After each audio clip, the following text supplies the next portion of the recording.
গ্রামের এক কোণে পুরনো এক কুঁড়েঘর ছিল। সেখানে দুই বোন শিখা আর নীলা থাকত। কয়েক বছর আগে তাদের বাবা মা মহামারীতে মারা গিয়েছিল।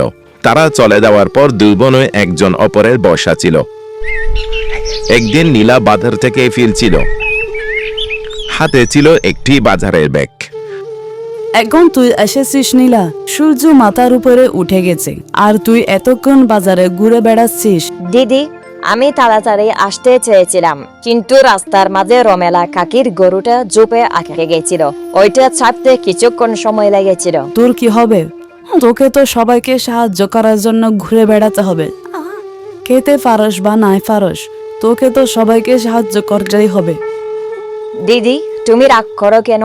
মা বলতেন যে যে অন্যকে সাহায্য করে তাকেই মানুষ বলে। এখন মা বেঁচে নেই এবং তার বলা কথারও কোনো মূল্য নেই। এখন কেউ কাউকে সাহায্য করে না। তারপর নীলা রাগ করে ঘরে চলে গেল। ঘরে গিয়ে নীলা তার মায়ের পুরনো একটি শাড়ি বের করে তার দিদিকে বলতে লাগলো, দিদি, মা যখন এই শাড়িটা পরত তখন তিনি আমাদের দিকে তাকিয়ে হাসতেন এবং বলতেন, তোমরা একে অপরের সাথে হবে। এই কথা শুনে শিখা কিছুক্ষণ চুপ করে রইলেন।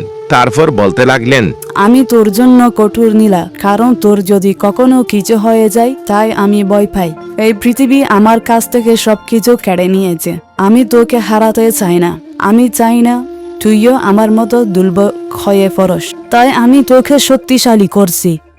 দিদি, তুমি একা নও, আমি তোমার সাথে আছি সব সময়। কিছুক্ষণ পর রমেশ, রেহেলা আর রাতুল তারা তিনজন তাদের ঘরের দিকে তারা ছিল তাদের আসল কাকা কাকি।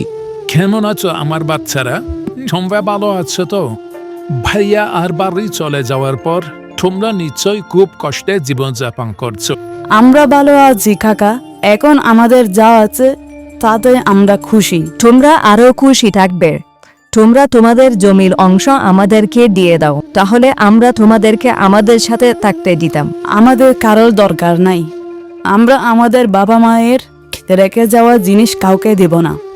আরে মেয়ে, এগুলো তো শুধু শুধু পড়ে আছে। তুমি একদিন বুঝবে, তখন আমাদের কাছে কাঁদতে কাঁদতে আসবে।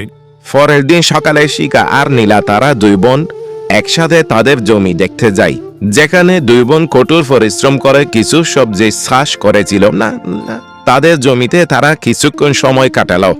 সেখানে তারা কিছুক্ষণ থাকলো। তারপর তারা আবার বাড়ির দিকে রওনা দিল এবং বাড়িতে চলে গেল। রাতে তারা কিছুক্ষণ তাদের জীবন সম্পর্কে কথা বলল একজন অপরজনের সাথে।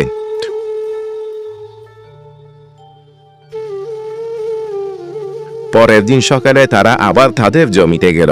কিছুক্ষণ পর সেখানে তাদের কাকা কাকি আসলো। আরে মেয়েরা, তোমরা ভয় পাচ্ছ কেন?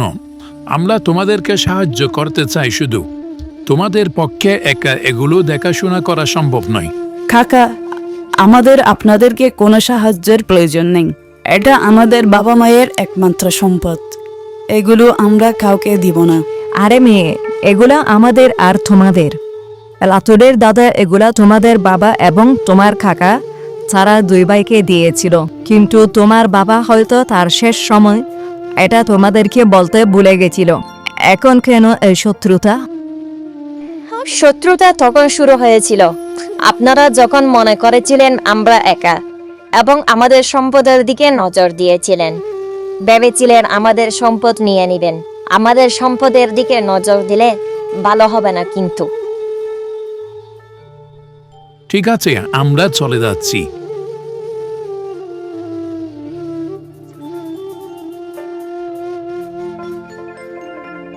যারা দুর্বল এবং অসহায় তাদের উপর জুলুম করা কখনো ভালো কাজ নয়।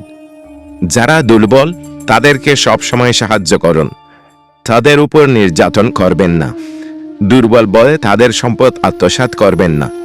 নিজে ভালো থাকুন এবং অন্যদেরকেও ভালো থাকতে দিন।